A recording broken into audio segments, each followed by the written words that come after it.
Hello and welcome to all. आज इस video में बात होने वाली है हाल ही में हुई एक ऐसी घटना की जो पूरे विश्व का ध्यान ग्लोबल वार्मिंग और जलवायु में हो रहे परिवर्तन की तरफ केंद्रित करता है। मैं बात कर रहा हूँ अंटार्कटिका महाद्वीप की, जहाँ विश्व का सबसे बड़ा हिमखंड A76 टूटकर अंटार्कटिका से अलग हो गया है। हिमखंड ये एक बर्फ़ का टुकड़ा है जो पानी पर तैरता रहता है। अंटार्कटिका पे बात करने से पहले एक छोटी सी जानकारी जो आगे इस वीडियो को समझने में आपकी मदद करेगा। पृथ्वी पर 7 महाद्वीप हैं।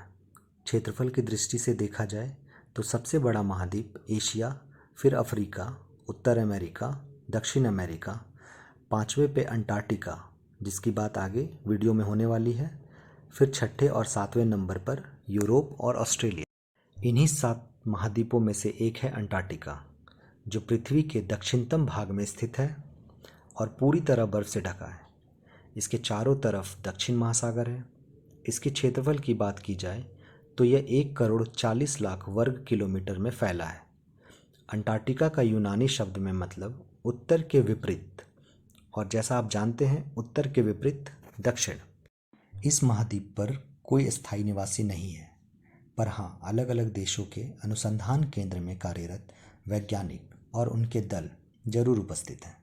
वर्तमान में 4,000 से अधिक वैज्ञानिक विभिन्न प्रयोगों में लगे हैं। भारत के भी 3 अनुसंधान केंद्र हैं, दक्षिण गंगोत्री, मैत्री और भारती। मन को आकर्षित करने वाले पेंगुइन्स के झुंड आपको यहीं दिख सकते हैं। यह एक छोटी सी जानकारी अंटार्कटिका के बारे में। ये अब बात करते हैं हिमखंड A76 की। कोपरनिकस सेंटिनल-1 मिशन ये यूरोपीय अंतरिक्ष एजेंसी का एक सैटेलाइट है। ये धरती की ध्रुवीय इलाकों पर नज़र रखता है। ध्रुवीय इलाके मतलब पृथ्वी की दक्षिण ध्रुव और उत्तरी ध्रुव।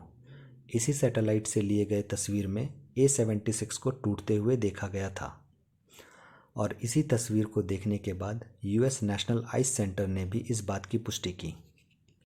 सबसे पहले इस घटना की जानकारी ब्रिटिश अंटार्कटिका सर्वे दल ने दी, जैसा कि आप ऊपर फोटो में देख सकते हैं।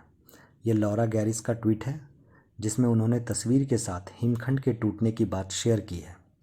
US नेशनल आइस सेंटर ने बताया, अंटार्कटिका में वेडल सागर में स्थित रॉन आइस शेल्फ से एक विशाल हिमखंड टूट गया है और अब वो वेडल सागर में स्वतंत्र होकर तैर रहा है। जैसा कि आप इस तस्वीर में देख सकते हैं, ये US नेशनल आइस सेंटर का ट्वीट है, और दूसरी फोटो में रेड सर्किल के अंदर रॉन आइस शेल्फ जिससे हिमखंड A76 टूटकर अलग हुआ, और येलो सर्कल में वेडल सागर।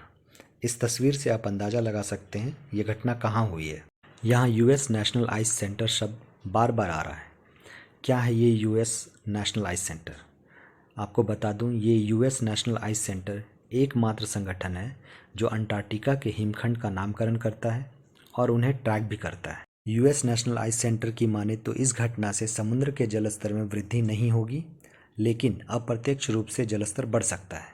इस हिमखंड A76 का क्षेत्रफल 4,320 वर्ग किलोमीटर है, जो भारत की राजधानी दिल्ली से 3 गुना बड़ी है। इससे पहले भी हिमखंडों की टूटने की घटनाएं हो चुकी हैं। इसी वर्ष फरवरी में A74 हिमखंड टूटा था, जिसका क्षेत्रफल 1,270 वर्ग किलोमीटर था। ऐसी ही घटना 21 साल पहले भी हुई थी, जब B15 अंटार्कटिका के ही रॉस आइस शेल्फ से टूटकर अलग हुआ था, जिसका क्षेत्रफल 10,878 वर्ग किलोमीटर था। मतलब ये A76 से भी लगभग 2.5 गुना बड़ा था, और उस वक्त इस घटना की जानकारी नासा अर्थ ऑब्जर्वेटरी ने दी थी। इस तस्वीर में लाल घेरे के अंदर B15 को देखा जा सकता है। हिम शेल्फ का टूटना एक प्राकृतिक चक्र का हिस्सा माना जाता है। आइस शेल्फ ग्लेशियर के पास मौजूद बर्फ के विशाल पहाड़ को बोला जाता है।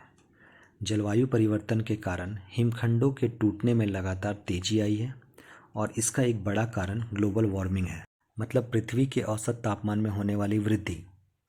और इसका कारण वायुमंडल में ग्रीन हाउस गैसों का बढ़ना, जैसे मीथेन, कार्बन डाइऑक्साइड और क्लोरोफ्लोरोकार्बन। एक रिसर्च के मुताबिक 1880 के बाद से हिमखंडों के पिघलने से औसत समुद्र स्तर लगभग 9 इंच तक बढ़ चुका है। इस घटना को लेकर अलग अलग मत हैं।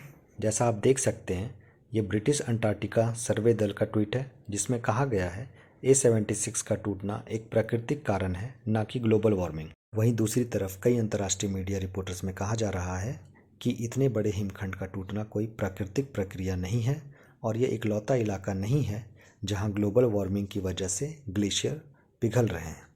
इसके लिए ग्लोबल वार्मिंग और जलवायु परिवर्तन जिम्मेदार है। ये तस्वीर आसमान में उड़ते किसी बादल की नहीं, ये बर्फ़ की सफ़ेद चादर से ढका अंटार्कटिका है, जहाँ बर्फ़ के रूप में इतना पानी है कि अगर पूरा बर्फ़ पिघल जाए तो दुनिया भर के समुद्र का जल स्तर 200 फीट तक बढ़ जाएगा।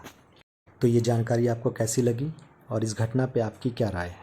कमेंट करके ज़रूर बताएं। Thank you.